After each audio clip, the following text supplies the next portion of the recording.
Most GEO doesn't fail because teams didn't write enough content or forgot schema. They fail earlier than that. They fail because there's no prompt strategy. If you don't know which prompts you're trying to win, which situations you want AI to recommend you, then everything you do after that becomes guesswork. Here's what we're doing in this video. First, we'll start with misconceptions. Because if you have the mental mode wrong, everything else becomes noise. Then I'll walk you through the process step by step and show you a practical way to build a prompt strategy. And at the end, I'll show you how to systemize it so it's fast, repeatable, and not a one-time thing. So some quick context on where this comes from. So we've been building an end-to-end GEO platform, and during that time, we worked closely with real businesses running GEO experiments. And what I mean is not just running prompts, but tracking what actually changes AI visibility, positioning, and outcomes over time. So to start off, let's address some misconceptions that people have. And the biggest misconception that we keep hearing is prompt research just keyword research but rewritten? And the answer is not really.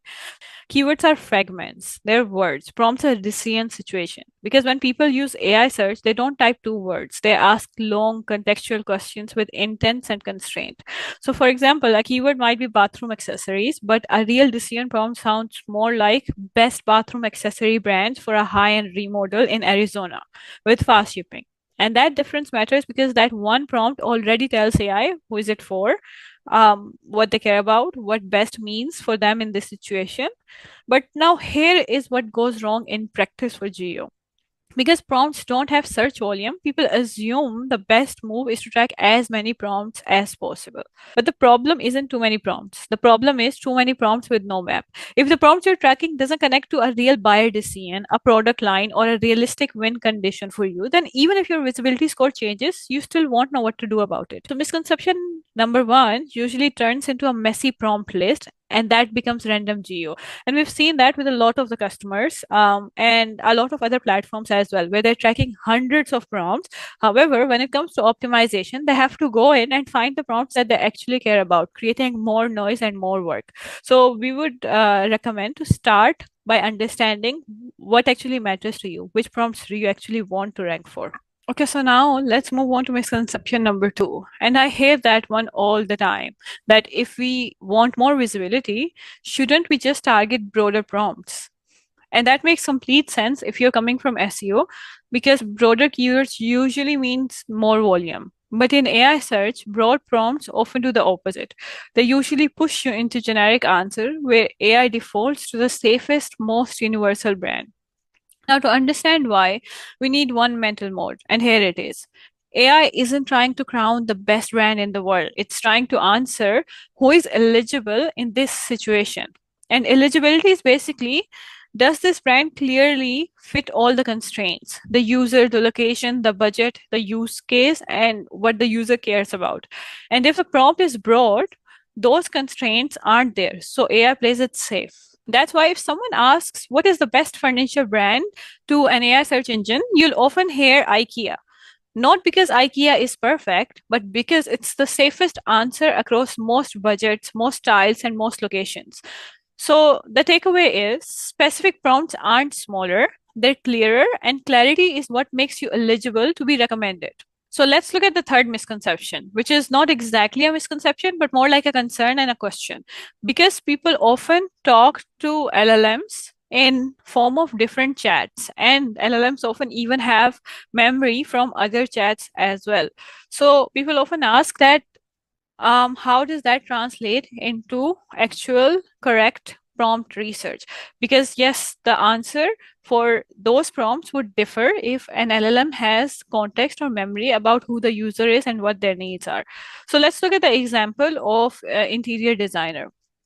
If they're looking for glass fixture recommendation or mirror fixture recommendations, usually they've had a long conversation with LLMs already about the client's need, the kind of theme that they're going towards. And then at some point, they'll ask LLMs to recommend where they can find these mirror fixtures.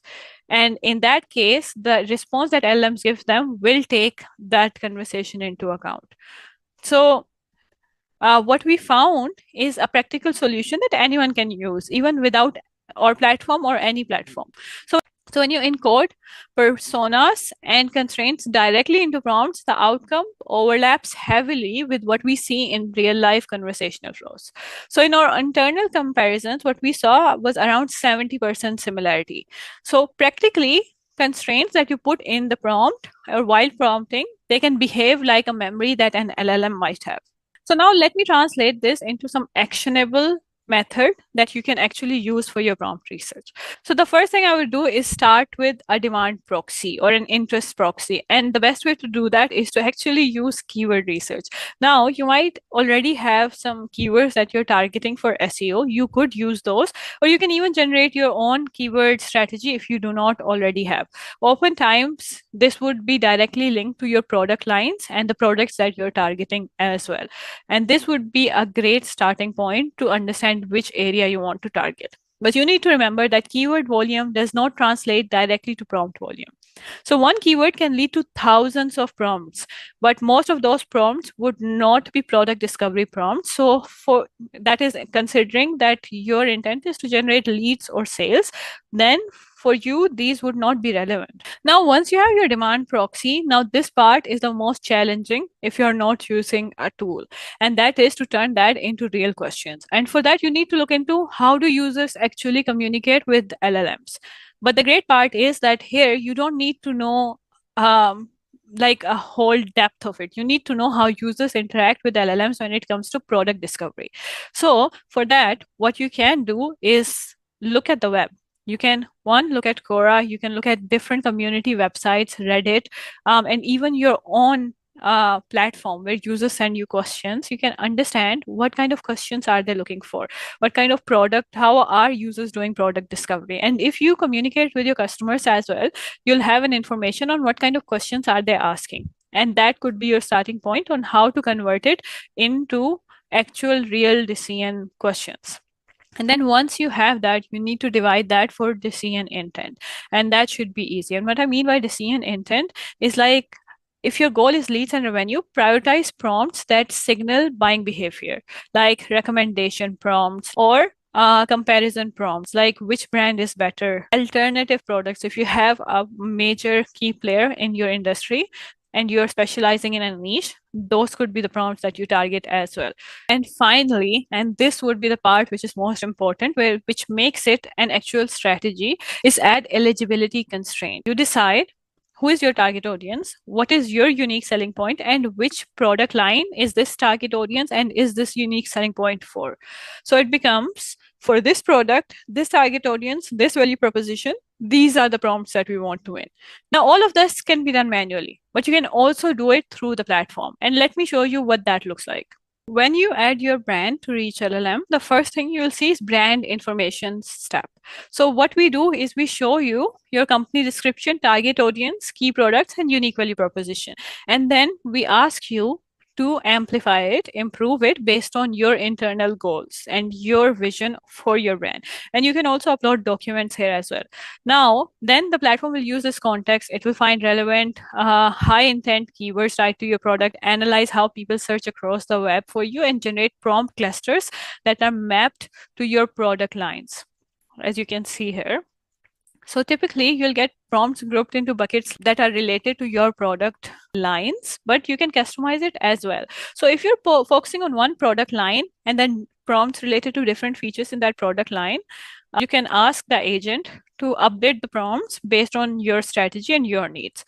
Or if you have a specific event coming up or a specific launch coming up or a campaign, you can also ask the agent to update these prompts for that campaign. And then what it would do is it would add that campaign requirement or that campaign selling point to the constraints that would be in your prompts as well. So finally, now when you track visibility, you're not just staring at a score. You're learning where AI is willing to recommend you, where it isn't, and what needs to change for you to become eligible.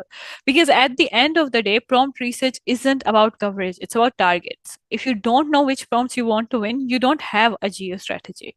And in the next video, I'll show you what happens after the prompt strategy, how to get your visibility, how to interpret it, which metrics matter, and how to turn that into optimization actions. Thank you. And if you guys have any questions regarding this or any observations of your own, we would love to hear them. Please share those in the comment section.